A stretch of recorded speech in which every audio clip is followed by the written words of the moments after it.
اور یہ جو سرکولر ریلوے ہے اتفاق سے ہم نے 2017 میں بھی ریلوے کو یہ جگہ خالی کرا کے دی تھی 2017 میں بھی جی. اور 2017 کے بعد پھر ریلوے کا کام تھا کہ اس کو مینٹین کرتا ہے. تجاوزات جو ریلوے کی زمین پہ بڑھتی گئی جو 2017 بعد 2018 ایک سال کے اندر وہ تجاوزات ڈبل ہو گئی جو ہم نے وہاں سے خالی کی تھی. اب یہ لینڈ کنٹرول جو ہے وہ تو ریلوے کا ہے. ہم نے ان سے کہا ہے کہ آپ ہمیں مارکنگ کر دیں اور یہ بتا دیں اور جو نوٹس وغیرہ ایشو کرنا ہے آپ ان کو کریں گے. تو سیکنڈ یہ ہے کہ جو اس کے نیمل بدل لوگوں کو پلاٹس دینے ہیں وہ پالیسی لوگوں کو دے دیں تاکہ کسی قسم کی مزاحمت نہ ہو. تو ہم جو ہے وہ ابھی تک تو پٹری والے جو سلسلے ہیں ہم نے وہ صفائی شروع کروا دی, کام کیا, آج بھی کیا, کل بھی وہ کاروائی میں ان کے ساتھ کوآرڈینیٹ کر رہے ہیں. لیکن ساری ذمہ داری اور سارا جو بھی جو پرابلمس ہے وہ بھی ہے وہ صرف ریلوے کی اپنی جو اینٹی انکروچمنٹ ڈپارٹمنٹ ہے اور ان کی طرف سے ہم ان کے ساتھ کوآرڈینیٹ کر رہے ہیں اور ان کے ساتھ یہ کام ہم نے جاری رکھا ہوا. بشیر صدیقی صاحب یہ فرما دیجئے گا کہ یہ جو کاروائی کی جا رہی ہے یہ صرف لیاقت آباد غریب آباد سے شروع کی جا رہی ہے یا اس کا دائرہ کار بڑھایا جائے گا, اور اگر بڑھایا جائے گا تو اس کا کیا شیڈیول ہوگا؟ دیکھیں جو میری انفارمیشن ہے جو ایک میٹنگ کے اندر جو ڈیسائیڈ ہوا ہے اس میں یہ ڈیسائیڈ ہوا تھا کہ پوری کراچی میں جو بھی جگہوں پر ریلوے کی زمین ہے وہ واگزار کرانی ہے. لیکن اس کے لیے سب سے پہلے ریلوے سے یہ کہا گیا تھا کہ آپ اس کا پلان یہ بنائیں کہ جو لوگ وہاں پر عرصے سے مقیم ہیں ان کو ان کے نیمل بدل کی جگہ کا اناؤنسمنٹ کریں. ان مکانات پہ جو رہتے ہیں ان دکانوں پہ جو رہتے ہیں ان کو راضی کریں گے کہ ہم آپ کو اس کی جگہ نیمل بدل کو جگہ دے رہے ہیں تاکہ لوگوں کو یہ سکون آ سکے, وہ کوئی مزاحمت نہ کر سکے کیونکہ عرصہ ہے 25, 30, 40 سال سے وہ لوگ بھی آباد ہیں. تو میری اطلاع کے مطابق ابھی انہوں کا پلان یہ ہے کہ پٹری پہ جو تجاوزات جو ہوا گئی ہیں پہلے ان کو ہم کیا نام کہتے ہیں ریموو کرتے ہیں, اس کے بعد جو سیکنڈ فیز میں پھر دوسری تجاوزات ہیں. اچھا بشیر صدیقی صاحب, ناظم آباد کا جو علاقہ ہے 7 نمبر ناظم آباد کا جو علاقہ کہلاتا ہے جہاں سے یہ ریلوے ٹریک گزرتا ہے, یہیں سے گزر کے یہ لیاقت آباد کی جانب جاتا ہے. مجھے یہ بتائیے گا کہ کیا آپ نے ناظم آباد کا وہ علاقہ پاپوش نگر اور باقی جگہوں پہ جہاں پہ ریلوے کے ٹریک کے اوپر تجاوزات ہو گئی ہیں ان کا دورہ کیا؟ آپ کو اندازہ ہے کہ اس وقت ناظم آباد, پاپوش نگر اور ان تمام علاقوں میں کس قدر تجاوزات موجود ہیں؟ جی ہاں, ہم نے 2017 میں بھی سرکل ریلوے کے لیے ایک سروے کیا تھا, میری ایک پوری ٹیم تھی جس میں بھی موجود تھا. جی جی. ہم نے وہ پورے لانڈی تک, ہم نے سٹی ریلوے اسٹیشن سے لانڈی تک کا ایک وزٹ کیا تھا اور ہم نے اس کی رپورٹ بنا کے آلریڈی ریلوے کو دی. سر ناظم آباد کی میں بات کر رہا ہوں جہاں پہ جو برجز بنائے گئے تھے سرکولر ریلوے کو نیچے سے گزارنے کے لیے, وہ برجز تک مسمار کر دیے گئے ہیں. بالکل آپ صحیح کہہ رہے ہیں ڈاکٹر صاحب. اس کے علاوہ میں آپ سے عرض کر رہا ہوں کہ 2017 میں جو ہماری کیا نام کہتے ہیں کاروائیاں ہوئی تھی, وہ کاروائیاں ہم نے ان کو ریموو جو کر کے دیے تھے گلشن اقبال, ناظم آباد, گلبرگ, لیاقت آباد میں, ان پہ دوبارہ قبضہ ہو گیا ہے. دوبارہ قبضہ نہیں ہوا بلکہ اس سے زیادہ قبضہ ہو گیا. جو آج ہم نے جو جگہ دیکھی ہیں اور ان کو ہم نے جو وزٹ کیا بہت زیادہ قابضین وہاں پر آ گئے, بلکہ بعض جگہ پہ تو ریلوے ٹریک ختم ہو گیا, یعنی کہ ریلوے ٹریک ہی نہیں ہے. تو یہ تو ریلوے کو چاہیے کہ وہ اپنے اس زمین کا خیال کرنا چاہیے تھا اور خیال کرتے. بشیر صاحب میں آپ سے یہ پوچھنا چاہ رہا ہوں کہ یہ جو ناظم آباد 7 نمبر کا برج گرایا گیا, یہ تمام چیزیں کی گئیں, کیا یہ کسی منصوبے کے تحت کام کیا گیا؟ کیا یہ ذہن میں نہیں رکھا گیا کہ کل کو اگر سرکولر ریلوے دوبارہ سے اگر کارآمد ہوتی ہے تو کیا کیا جائے گا؟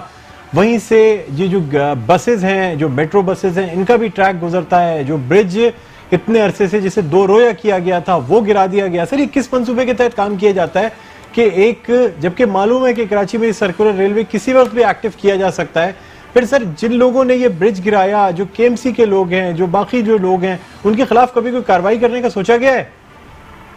آپ ڈاکٹر صاحب آپ کو میں ایک انفارمیشن دے دوں کہ آلریڈی سپریم کورٹ نے آرڈرز کیے ہیں چیف سیکرٹری کو کہ ان چیزوں میں انکروچمنٹ کے حوالے سے لے کے جو چیزیں آپ نے بتائی ہے, جو سرکاری آفیسرز ملوث ہیں ان کے خلاف انکوائری کا حکم دیا ہے اور اس میں کمشنر کراچی صاحب کو اس کا انچارج بنایا ہے اور کمشنر کراچی جو ہے باقاعدہ اس کی انکوائری شروع کر دی ہے انہوں نے, اور انہوں نے نام کی لسٹوں کی ان کے پاس اندراج ہونا شروع ہو گیا. اس پہ آلریڈی سپریم کورٹ نے ایک آرڈر کر دیا ہے.